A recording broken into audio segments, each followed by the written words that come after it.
Welcome to the Bright Insight podcast. This is a weekly show provided by Brightside Security Lab.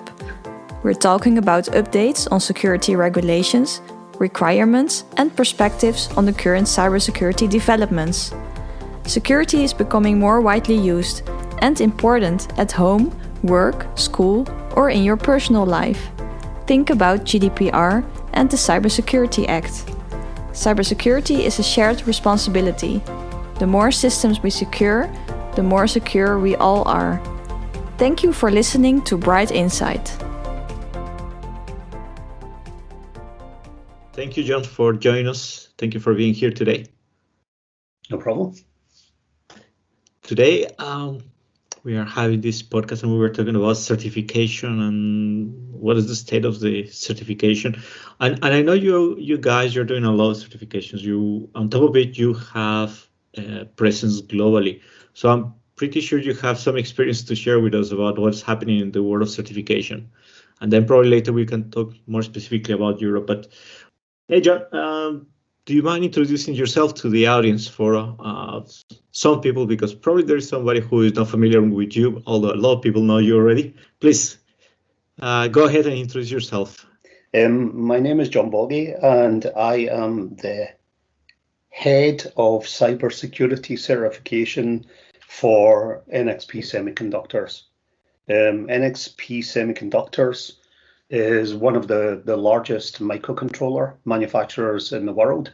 We are the biggest in Europe, and I'm also vice president of Eurosmart with a permanent seat on the board, and I am the chairman of Charter of Trust Principle 7, which relates to certification of critical infrastructure. Thanks, John. And let's start with that. Tell us a little bit about your role. What do you do in this role as the head of security certifications? Yeah, so basically I try to make sure that when the NXP products are released or launched, that they have the security certification or the security proof that they require to sell in the marketplace, depending on what that sector is, or horizontal, vertical, as the terminology goes. I run a team of 30 plus people, probably more closer to 40, and we work on certification standards around the world. So we have a team in China, we have a team in the US, and most of our presence in Europe. And we tend to concentrate in Europe because a lot of the thought leadership around security certification happens in Europe. And you can see that with the development of things like the Radio Equipment Directive and the Cybersecurity Act within Europe. And really that's it. We're making sure that our products, our processes and everything have the certification that's required. And we take a very holistic approach on that. So certification tends to fall into three categories. There's the information security management systems, things like ISO 27001. There's secure development processes, which is IEC 62443, 21434 in automotive, and probably what most people think about, which is product certifications, for example, common criteria, PSA, CSIP, all of these things, FIPS. And what we try to do is we try to cover all of this. And the reason why we do that is because if you have information security management and you have a secure development process certified, it shows that you're a trusted supplier, and that you can contribute to a trusted supply chain. And by having secure development processes plus the certification proof of the claims that we make on the product, you can also show that you have the idea of security by design covered. Now you mentioned a few standards, and also in your introduction you talk about a wide range of products. Do you see difference among those different product categories? I mean, from products which are in the traditional security domain, high level of assurance, versus other products that they are more in the emerging technologies, emerging markets. How different are the requirements? How different are the schemes? Are there major differences? And then on top of it, do you see also those differences globally? Because it's not just Europe, right? So you work in a global space. How much alignment, how much difference is among all of them? I think in the mature marketplace, so if you think about things like secure elements, which are traditionally thought as the high security products, and the reason why they're high secure is because they are doing things like protecting the banking system. They are protecting, for example, international borders.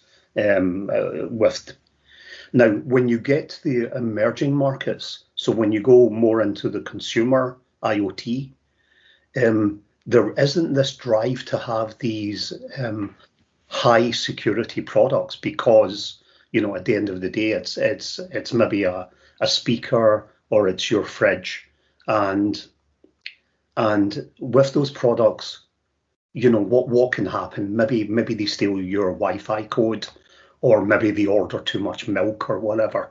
There's not really this concept that they need the high security, and that tends to end up with somebody bolting security on as an afterthought. And the certification schemes there are a little more basic. So it's a little more the understanding of, do you have security? Yes, we do. Can you prove it? And in your view, what would be the major difference in the approach, or is there any major difference in the approach to security between different regions? For example, in Europe, we are talking about common criteria being very popular in general. I guess that's the fact for traditional markets. But then in the US, you have things like FIPS. How different are those requirements, and how much is the approach different from one to another? Well, as I said before, I mean, it's difficult to. It's a little bit like chalk and cheese there, because FIPS is a very specific requirement. It's a cryptographic module, so it's there to do crypto operations, authentication, whatever, and it's very much focused on that. So have you developed the crypto correctly? If somebody accesses my module, can you erase all of the keys and make sure it's protected? And that's really where the focus is with FIPS. Common criteria for me is more of a Lego. So there's lots of different functional requirements there, and you can choose depending on what product or technology you have, you can choose some of those building blocks and then test it. There is also this concept within common criteria around the vulnerability assessment. And the vulnerability assessment really has this focus on how much time has somebody spent trying to hack this product. And I think that's the biggest difference between something like FIPS, where it's more that case of, do you have something? Is it there? Does it work? Whereas common criteria, when you go to the higher levels, it's more, how much time are you allowing me to break this product? Also, something that is changing here is our definition of product, right? Because in the past, a product was this monolithic idea element that was closed, but nowadays we realize that actually there is no one product. Inside of every product, you have multiple products, multiple developers, and each of those components can be also updated independently, affecting the overall security of the device, right? Yeah, exactly. And we always talk in microcontrollers about things like root of trust, where we say, you have this centralized control unit that protects the rest of the system. And even that as a concept is a little, I wouldn't use the word stupid, but it's a little naive, that, you have one component that controls the security of everything. For a start, I mean, you would have to have a very powerful computer as the root of trust there, because it has to process a huge amount of data, and it has to protect a huge amount of data. So more and more we will see distributed security within a product or within a device. And if you look at something like a car, an automotive product, that's already happening. There's various domains within a car which are kind of working together, and because of that, you also it's like virus. It's difficult in these days not to go back to COVID and to viruses, but it's a similar concept as that. What happens when something becomes infected? You want the rest of the system to isolate that, and then bring in your antibodies or whatever to attack it, or to ask for getting back to technology, an OS update or something there, or a patch. And that's also how we have to think about systems. And as you said about supply chains as well, if you look at an automotive product, a car, it has millions of lines of code. It has thousands and thousands of components. It'll have security components in amongst that, and those components will be coming from different vendors. So you won't have. I mean, I would love it that NXP was every single chip in the car was NXP, but unfortunately, it's not the case. There's lots of other vendors there. So even when you think about dropping in new operating systems because you've hit a security issue, who owns what and who has access to which part of the product is really complex and really, really difficult. And that's for me also why the holistic approach with certifications. So making sure that you have good security concepts in a company, they have good security processes and procedures, and also that if they've made a claim about a product that it's tested and verified. I think probably that will happen in sampling rather than having every single product be certified. I think there'll probably be a sampling from the process. And I think that's the way it'll move forward. I think on systems, there'll probably be intermediate pen testing campaigns on the systems to ensure that it's still secure, or it's still, protecting itself against current state-of-the-art attacks. Yeah, and is this also this idea that systems are getting more complex? So we're talking about device security, we talk about system security, but since most of our economy is driven by services, everything that we're discussing right now will have a direct impact in those services. And therefore, security of devices and processes, and at the end of the day, will result on security of the services, which what we are going to be using every day. Exactly, and I think we're security people, and we're always saying we need to add security, and we're paranoid about attacks. But we are right to be paranoid. The amount of data that the average person now gives freely into the cloud that can be analyzed and parsed and whatever is mind blowing. I mean, even just doing you used to do a Google search on yourself and see what came up, but the amount of data that you can find about somebody, and even when somebody posts something on Facebook or on Twitter, you tend to go backwards and find out where are they from. You can see what car they've driven, you can see their kids, you can see their house. You've got a good understanding of where they are. And there's no undo option, right? Once the data is out there, that's it. You cannot revert it. It's once it's written, and it's there, in some cache somewhere. And us as citizens of the world, we want to make sure that our data is secure. We don't want to be, going to the cache machine one day and discovering all of our cache is gone, and there's no way to get it back because somebody has erased all of the data there. And I think also, if you look at the way things are connected, we see more and more state-sponsored attack on infrastructure.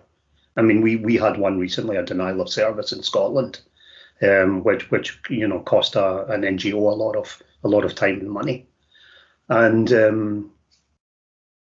so we have to get this right, because the more we connect up, the more opportunity there is, the more opportunity for crime, and also for cyber wars, which are happening at the moment, or happening behind the curtains and behind proxies.